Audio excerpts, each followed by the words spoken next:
Looking for financial insights you can trust? How do you protect yourself as an investor? What's the strategy? I think it's really simple. I think you just want to be diversified in your portfolio. The Payne family brings real-world experience to every conversation. Well, I think that's the problem right now is, right, a lot of people that are close to retirement, they're taking so much risks. And if we do get a big sell-off, it could derail their retirement. Listen to the Pain Points of Wealth on the Red Apple Podcast Network. Excuse me! Taxi! This is the 77 WABC minicast. And now we have Ari Fleischer. Yes, we do. The former White House press secretary, the great Ari Fleischer. Ari, boy, oh boy, I couldn't believe this. I just saw a quote from Hakeem Jeffries, of course, House Minority Leader, saying the Republicans are trying to steal the election. Then you hear Schumer saying this new voter ID, the SAVE Act, is Jim Crow 2.0. They're on like verbal turbocharge. What do you make of it that they seem to be resisting voter ID? It's going to come up this week. It's farcical. I mean, why? It doesn't get more complicated than just saying why. Why would you oppose it? And if it's Jim Crow 2.0, if it's racist, then pretty much everything we do in our daily lives is racist, right? I mean, how can you say it's racist to vote, but it's not racist to drive? It's racist to vote, but it's not racist to check in for an airplane or a hotel or to go to a bar and show that you're of drinking age. That racist? And it's just, it makes you wonder why they're working so hard to let people vote who might not have an ID. You know, that's exactly spot on, Ari. You're right. Why are they working so hard against it? Who would say, oh no, I don't want safe and secure elections. I don't want to make sure that everybody, it's one person, one vote. I mean, it lacks common sense to say you're against that. You know, my challenge to these Democrats, especially those who say that instances of people who are illegally in the country voting are rare, despite the fact that we just learned that the superintendent of the Des Moines Public School was illegal and he voted. Right. But if that's what they say, it's rare, so you don't need to have these precautions in place. I challenge them to leave their door open at night. Don't lock your doors. Now, I lock my door every night. No one's ever broken into my house in my entire life, thank goodness. It's rare for somebody to break into a house. But I lock my door anyway, and I'll continue to lock my door. And I lock my car every day. I want to be sure. Right. You want to be careful. You want to be sure.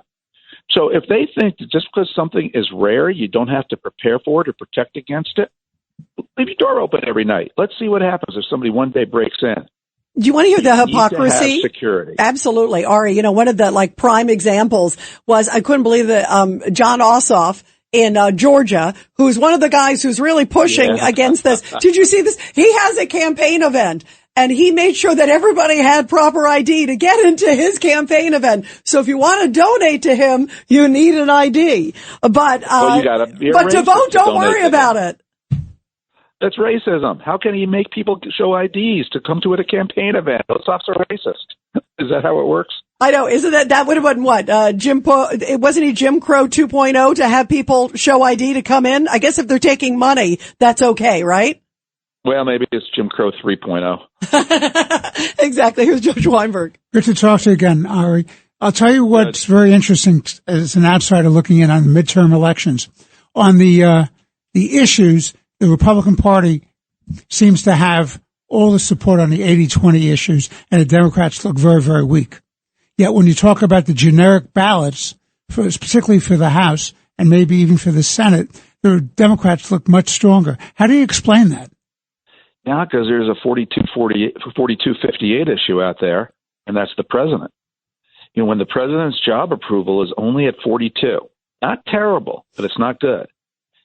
That is the issue that the Democrats show up to the polls against. It's always against Donald Trump.